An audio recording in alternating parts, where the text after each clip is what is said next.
Salam mengingat sejarah. Kemarahan Soekarno di Gedung Putih Amerika Serikat. Presiden Soekarno diceritakan pernah marah besar saat berkunjung ke Gedung Putih, istilah lain kantor Presiden Amerika Serikat. Saat itu, dunia tengah mengalami masa perang dingin yang berpusat antara Amerika Serikat kontra Uni Soviet. Kisah bermula saat Soekarno berkunjung ke negeri Paman Sam, Bung Besar, mendapatkan undangan Presiden Dwight David Eisenhower, Jenderal Angkatan Darat dan pahlawan Perang Dunia Kedua versi Amerika Serikat. Para petinggi Amerika Serikat menilai Soekarno memiliki peran sangat besar terhadap Indonesia dan kawasan sekitarnya. Mengundang Soekarno merupakan cara Amerika Serikat untuk mempengaruhi pikirannya. Perjudian Amerika Serikat. Pada konflik Perang Dingin dengan Uni Soviet, Amerika Serikat menilai membutuhkan kubu yang bisa memperkuat posisinya. Berbagai negara sudah menetapkan posisinya untuk netral, termasuk Indonesia. Dilansir dari buku Indonesia Melawan Amerika, Konflik Perang Dingin 1953 hingga 1963, karya Baskara Tewardaya tahun 2008, situasi politik di Indonesia pada tahun 1955 membuat Amerika Serikat pening. Sebab Indonesia berada pada dua kubu yang terdiri dari Soekarno, PNI, dan PKI di satu sisi, serta Muhammad Hatta, Masumi, dan Angkatan Darat di sisi lain. Indonesia dinilai cenderung condong kepada Uni Soviet. Ini menjadi pertimbangan tersendiri bagi Amerika Serikat untuk bisa mempengaruhi pemikiran Soekarno. Wakil Presiden Amerika Serikat Richard Nixon sempat beradu argumen dengan Menteri Luar Negeri Amerika Serikat John Foster Dulles terkait sistem perpolitikan Indonesia. Akhirnya mereka sepakat untuk mengundang Soekarno ke Amerika Serikat dengan berbagai pertimbangan. Menlu Dulles bertolak ke Jakarta dan memberikan undangan secara resmi kepada Soekarno. Undangan ini disambut Bung Karno dengan antusias. Soekarno marah pada Rabu 16 Mei 1956. Soekarno bersama dengan rombongannya sampai di Washington DC. Soekarno menggunakan pesawat pribadi Presiden Eisenhower, The Columbia, dalam perjalanan ke Amerika Serikat. Antusiasme warga Amerika Serikat sangat terlihat.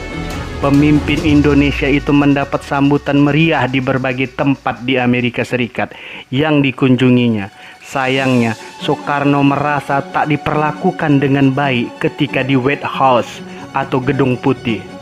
Sistem protokol yang semestinya mempertemukan dengan Eisenhower pada pukul 10 mundur setengah jam. Kemarahan memuncak. Soekarno pun mengancam akan meninggalkan Gedung Putih. Namun kondisi melunak. Ketika petugas protokoler Gedung Putih meminta maaf, Eisenhower akhirnya keluar dan bertemu langsung dengan Presiden Soekarno. Dalam buku Soekarno, An Autobiography tahun 1966 yang ditulis Cindy Adam, Eisenhower ketika menemui Soekarno di Gedung Putih berupaya meminta maaf atas keterlambatan jadwal pertemuan. Saat bertemu Eisenhower, Soekarno berusaha menjelaskan psikologis sosial pasca perang bangsa-bangsa di Asia kepada Eisenhower, terutama melawan penjajah Eropa. Namun Eisenhower lebih tertarik berbicara tentang film daripada politik luar negeri Amerika Serikat. Momen inilah yang menjadikan Soekarno dan Eisenhower tak memiliki hubungan yang baik. Pidato Soekarno sangat memukau. Saat itu, kunjungan Soekarno di Amerika Serikat tak hanya untuk pertemuan dengan Eisenhower saja. Dia juga diberikan kesempatan untuk berpidato di Kongres Amerika Serikat pada 17 Mei 1956. Selama 45 menit, Soekarno berkisah tentang revolusi Amerika Serikat yang melawan jerat kolonialisme Inggris dan menularkan semangat perjuangannya ke negara lain. New York Times ketika itu menyoroti bahasa Inggris Soekarno yang jernih dan penuh semangat. Soekarno juga menyampaikan terima kasihnya atas bantuan Amerika Serikat kepada Indonesia selama ini. Dia juga menyebut Konferensi Asia Afrika sebagai pertanda penolakan bangsa-bangsa Asia Afrika terhadap sistem kolonialisme di dunia ini. Sebenarnya tak ada kelompok orang yang lebih malas mendengarkan pidato daripada Kongres Amerika Serikat itu sendiri. Namun, setelah orang itu, Bung Karno, selesai berpidato, secara spontan mereka berdiri dan bertepuk tangan karena merasa kagum akan pidatonya Bung Karno, ucap asisten Menlu Amerika Serikat Walter Robertson. Tepuk tangan mengakhiri pidato Soekarno di Kongres Amerika Serikat. Setelah itu, pemerintah Amerika Serikat mempunyai harapan agar Indonesia condong ke negara Paman Sam atau Amerika Serikat itu ketimbang pengaruh komunisme yang dibawa oleh Uni Soviet.